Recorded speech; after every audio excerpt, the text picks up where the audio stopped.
And it is still on COVID-19, but this time on corruption dogging the fight against the pandemic in the country. And it's the new twist in the COVID-19 procurement saga.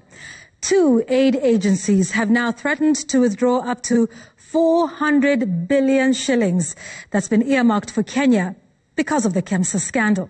Citizen TV is learning tonight that USAID and the Global Fund have both written to the government expressing concern over the alleged corruption. And as Sam Ogina now reports, KEMSA itself is also facing a 2 billion shilling loss as it struggles to dispose of overpriced medical items in its warehouses. For weeks now, the rot at Afya House has refused to leave the headlines with every ugly twist and turn of the COVID-19 procurement scandal. Now, the donors are taking note. The Global Fund and USAID, both key donors to Kenya, now threatening to withdraw nearly 400 billion shillings in support of HIV/AIDS, tuberculosis and malaria programs for a period of 3 years.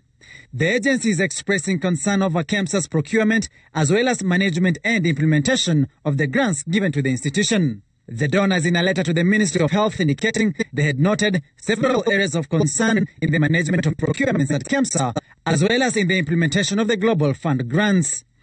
But the scandal is also creating an internal crisis at the supplies agency.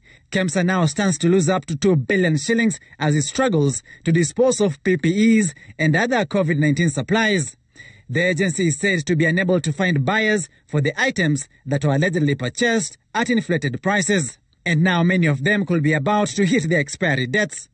Sources within the board indicating that KEMSA is holding a stockpile of over 6 billion shillings. The board now wants a green light from the Ministry of Health to sell off the stock at market value at around 4 billion shillings to recoup its initial capital.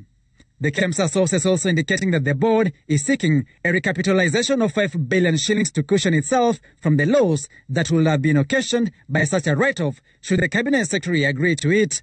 The Medical Supplies Authority is in a financial hole with a liability of over 8 billion shillings, out of which 5 billion shillings was already committed.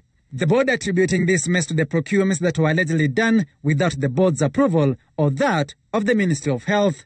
Documents in Citizen TV's possession indicate that at the onset of COVID-19 in the country, the PS on the 18th of March 2020 directed KEMSA to procure 25,000 PPEs, 10,000 N95 masks and 6,000 lab sample transport collection consumable kits. The next day, on the 19th of March, after a meeting of the COVID-19 Emergency Committee, the PS further directed for the purchase of 6,000 laboratory test kits, and on the 23rd of the same month, after another meeting of the National Emergency COVID-19 Response Committee, 30 ventilators were required to be distributed across the country. But this would open floodgates at KEMSA that will go on a shopping spree, quite literally.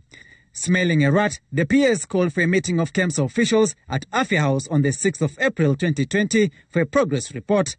The next day, on the 7th of April, KEMSA sent a price list complete with the contracted suppliers to the PS. In the email, the Director of Commercial Services, Eliud Muriithi, indicating KEMSA had scaled down their commitments to the budgetary limits as guided. That is when the Principal Secretary moved to cap KEMSA's budget for procuring the COVID-19 emergency supplies at 758.69 million shillings. At some point, suspended KEMSA MD Jonah Manjari wrote directly to Treasury requesting 5.14 billion shillings to facilitate COVID-19 services. But on the 22nd of June, Treasury noted that KEMSA had already mobilized COVID-19 emergency supplies worth the same amount without information on whether the commitment had the approval of the Ministry of Health. Treasury further expressed concern that the KEMSA MD had addressed the request directly to Treasury bypassing the parent ministry. The documents suggest that the MD, Jonah Manjari, was forced to channel the request through the Principal Secretary, Ministry of Health, Susan Mochache, who is the accounting officer. With the Treasury slamming the door on any additional budgetary allocation to KEMSA, it was now back to scratching the surface.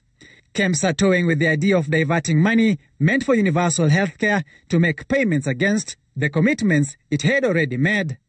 A letter sent from the PS was categorical in warning against the use of universal healthcare funds in paying for the already delivered but overpriced COVID-19 supplies. Mochache at that point telling KEMSA that the ministry was not in a position to provide any additional funds. With government providing only 300 million shillings at the initial stage, the bulk of the budget was now coming from the World Bank, which was also caught up in questionable dealings. The body is now considering sending more officials packing as the web of graft at KEMSA continues to unravel. Ogina, Citizen TV, Nairobi.